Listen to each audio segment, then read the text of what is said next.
बघा श्री संत सद्गुरू बाळूमामाचे जे जे काय म्हणतात मेंढी माऊलीत पांडुरंग येत असतो तरी बघा मामा सांगतात संत श्री सद्गुरू देवतरी बाळूमामा मामा साक्षात पांडुरंगांचा अवतार म्हणजे कसा बघा मामा सांगायचे मी पंढरपुरात असतो आणि पांडुरंग साक्षात माझ्या मेंढी माऊलीत असतो. तर याचं बघा मामांचा उल्लेख म्हणजे असा आहे की मामा म्हणायचे एका दिवशी जसा मामांचा मुक्काम रस्त्याच्या बाजूला होते आणि आषाढीचा कार्यक्रम असताना वारकरी पंढरपूरच्या वारीला निघालेले होते. तर काही वारकरीने गेले आणि मामांचा त्यांना बसलेला मामांची मेंढरी दिसली बसलेली. तर मामा बसलेले होते. वारकऱ्यांना दिसलं की भाऊ साक्षात पांडुरंगाचं दर्शन आम्हाला इथंच घडलं. तर समजे वारकऱ्यांनी मामांच्या दर्शनासाठी गेले आणि मामांचं दर्शन घेतलं आणि मामांचं दर्शन घेतल्यानंतर एका वारकऱ्याच्या मनात शंका आली की भाऊ हा धनगर रानावनात मेंढर घेऊन फिरत असतो आणि हे म्हणत असतात का वारकरी म्हणत असतात की साक्षात पांडुरंगाचं दर्शन झालं. तर सर्व वारकऱ्यांनी मामांच्या पायावरती मस्तक ठेवून सर्वांनी दर्शन घेतलं. पण एका वारकऱ्याच्या मनात शंका आली की ह्या धनगराच्या पाया का पडताय म्हणून. तर ह्या धनगराच्या पाया का पडताय म्हणून तर त्या वारकऱ्याने बी लाजत काजत पाया पडले आणि मामांना कळालं की या वारकऱ्याच्या मनात काय चालू आहे. तर वारकऱ्याच्या मनात काय चालू आहे त्यामुळं मामांनी कोपरीच्या खिशात त्यांच्या हात टाकला आणि ₹1 ठोकळा काढला आणि ₹1 ठोकळा काढला आणि सांगितलं हे बघ त्या वारकऱ्याला सांगितलं मामांनी तुला बाळू धनगर कोण आहे बघायचं आहे का.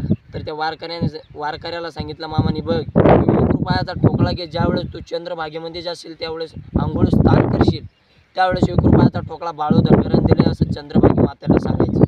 आणि तो ₹1 ठोकळा चंद्रभागी मातेला दिल्यानंतर पांडुरंगाच्या मंदिरात जायचं आणि पांडुरंगाच्या मूर्तीला स्पर्श करायचं आणि दर्शन घ्यायचं. पांडुरंगाचं दर्शन घेऊन झालं तर बाहेर याचं मंदिराच्या बाहेर आणि मंदिराच्या कळशावरती बघायचं तुला बाळू धनगर कोण आहे कळेल. तर वारकरी गेले आणि वारकरी गेल्यानंतर चंद्रभागेमध्ये त्या वारकऱ्याने आंघोळी स्नान केली.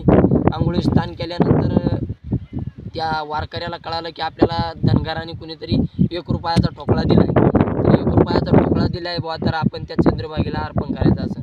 त्या वारकऱ्याने खिशात हात टाकला आणि तो ₹1 ठोकळा मामांनी दिलेला त्या चंद्रभागी मातेला सांगितलं हे चंद्रभागी माते तुला या धनगराने बाळू धनगराने ₹1 ठोकळा दिलेला आहे याला स्वीकार करावा.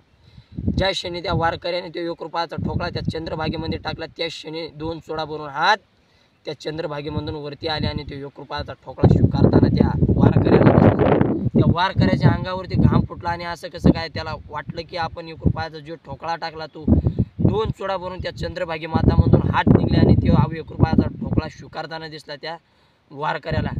त्याने ते बघितलं आणि अंगावरती घाम फुटला आणि पळत धावतच त्या मंदिरात गेला आणि पांडुरंगाच्या मूर्तीला स्पर्श केलं दर्शन केलं.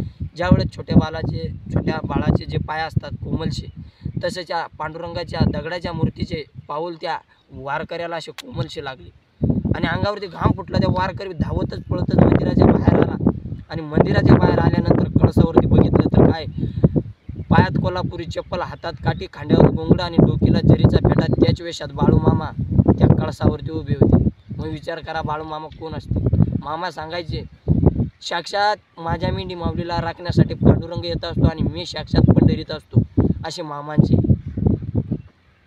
जय बाळूमामा.